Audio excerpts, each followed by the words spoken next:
फ़ाउज़ु बिल्लाहि मिनश शैतानिर रजीम।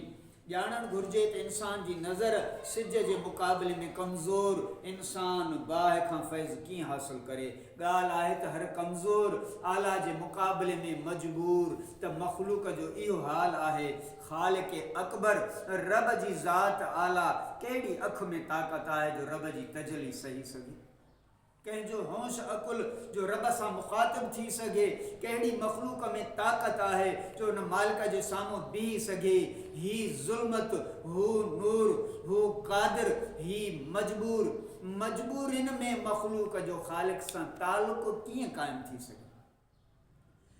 अफ़ादा ऐं इस्तफ़ादा जी कहिड़ी सूरत हुजे। मख़लूक जी बेवसी अहिड़े बरज़ख़ कुबरा जी तलाश में हुई जो रब ऐं मरबूब, आबिद ऐं मअबूद, ख़ालिक़ ऐं मख़लूक जे विच में फैज़ ॾियणु ऐं वठणु जो सिलसिलो क़ाइमु रखे।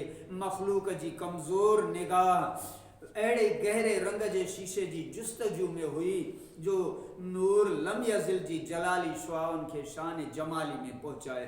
मख़लूक इंतज़ार में हुई त कमज़ोर ऐं अदना खे उन आला ऐं कवीअ ताईं कीअं रसाई पहुचे।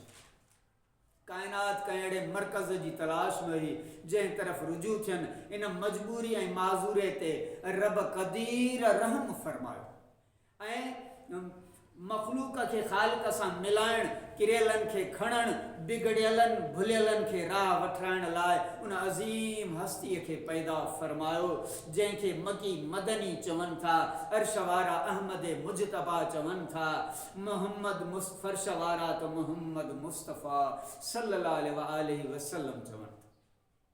अल्लाह चवण सां ॿई चप जुदा थियनि था। अल्लाह ॿई चप जुदा थियनि था। मोहम्मद चवण सां ॿई चप पाण में मिलनि था। सुभान अल्लाह।